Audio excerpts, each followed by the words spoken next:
Welcome back, everybody, to another episode of Advice from a Call Center Geek, the call center contact center podcast. We try to give you some actionable items to take back in your contact center, improve the overall quality, improve your agent experience, hopefully improve your customer experience as well. How's everybody doing? My name is Tom Laird. I'm the CEO here at Expedia. We are a 600-seat contact center outsourcer located here in Erie, Pennsylvania. How's everybody doing? First episode where fall's kind of been in the air. It's like 55 degrees already in Erie. I'm in a sweatshirt. It's Friday. Dressed down, I guess, here in the office. So, hey, I want to take on something, and I really debated whether, because right now, if you're viewing this later, I'm live on LinkedIn, not doing this live, and I don't know if it's going to cause a controversy or not, but I think some strong feelings, and I think some overreactions to the Sonus company, right? And so Sonus, if you've not heard of them, really, really interesting, cool startup in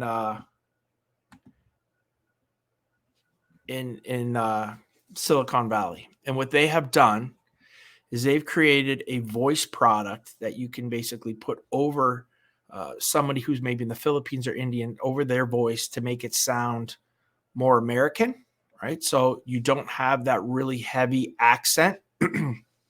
And they were at Call Center Week. I thought they killed Call Center Week. Like, I thought they were the best new technology that I've seen.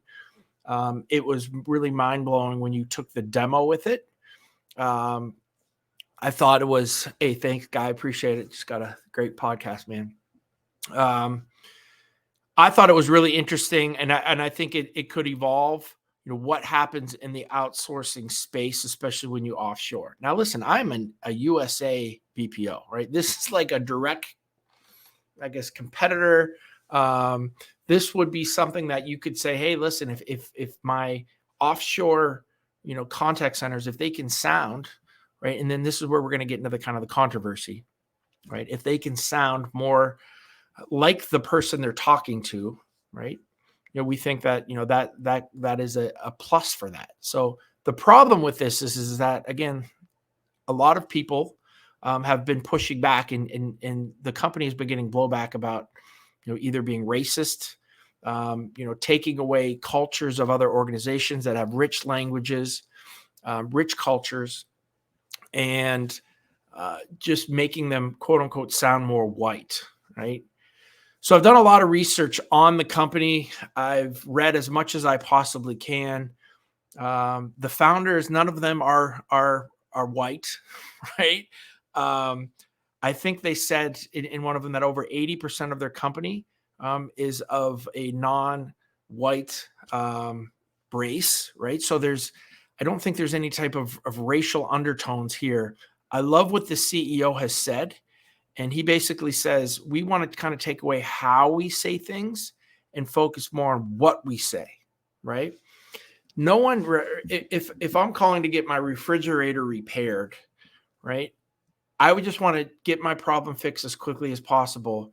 And again, it's not a race thing. It's just we have different cultures, right? And sometimes from a cultural standpoint, it is harder to listen or to hear somebody.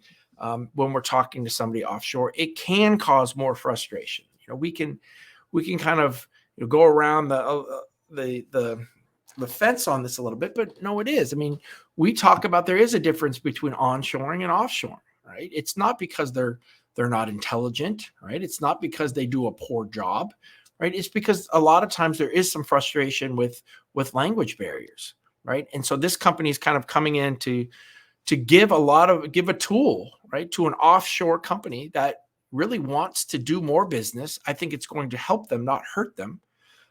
Gives clear communication for everyone that's involved. So, I think we need to relax and take some breaths here. When it comes to if we're saying things have racial undertones, if we're saying things from a company standpoint that they're taking advantage of that, where I think all of us just really want to get our problems solved.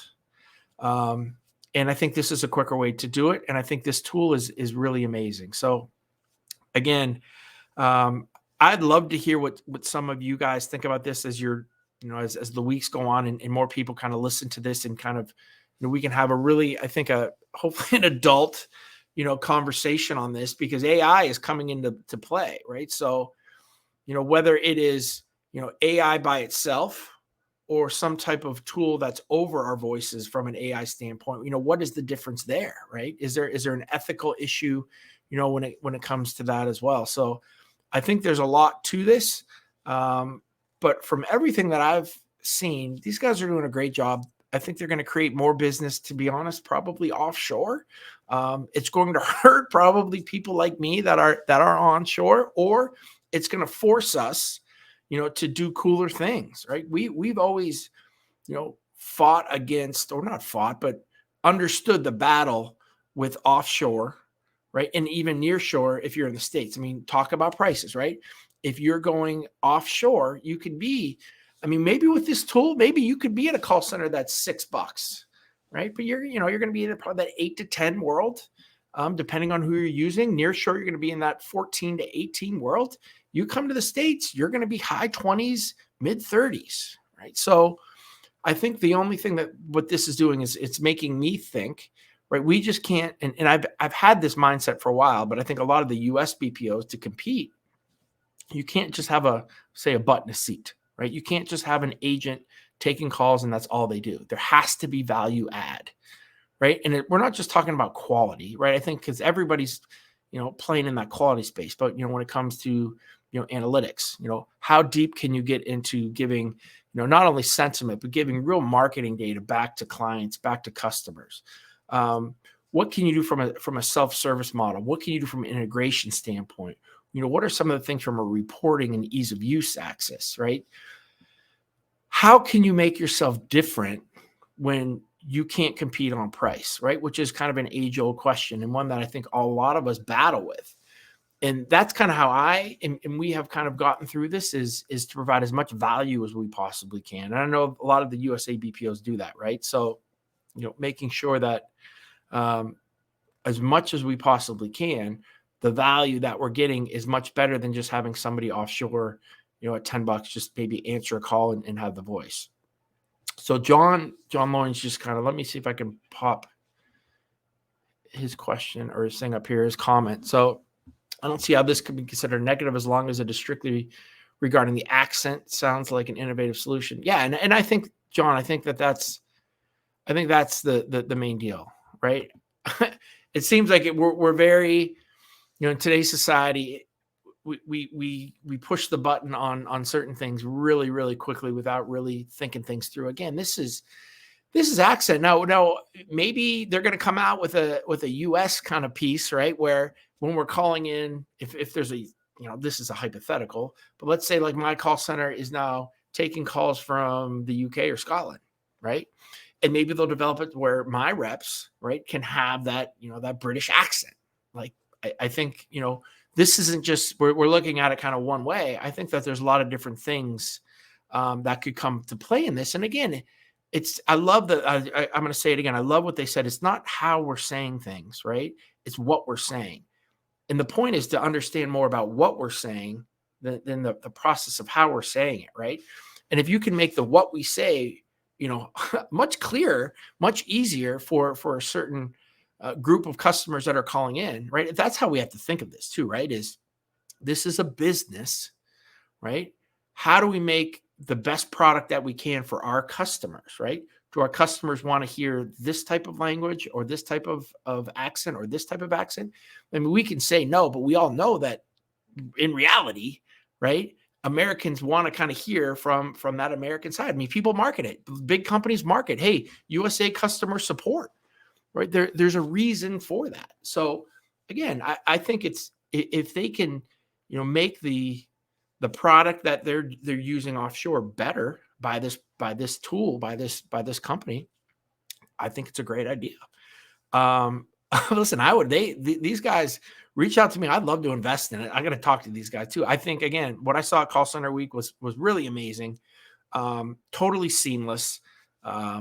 Just a really cool tool that I think can help a lot of people. And I think, even, we are global to help a lot of offshore companies, probably get more business and then push, again, like I said, push us just US based centers to do some other really, unique things to try to compete.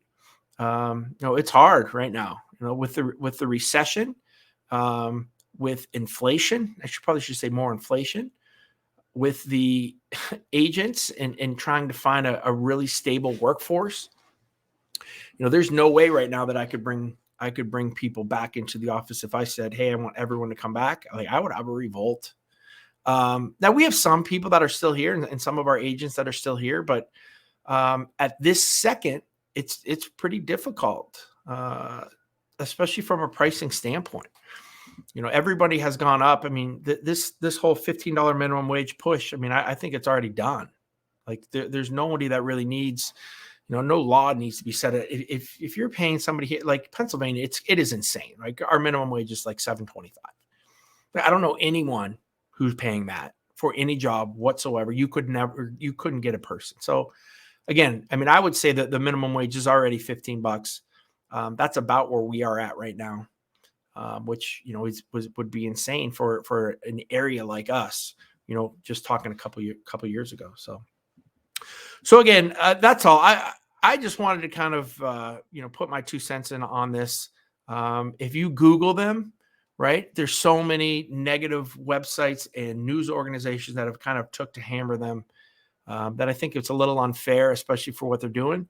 They're just creating a product that I think is needed, is wanted in the industry, and is going to be profitable for them. So just giving them a little, I've never talked to anybody. They're not paying me to do this, right? This is just kind of my 2 cents on trying to see something that's really happening kind of in the industry right now. So again, just reading a couple comments here.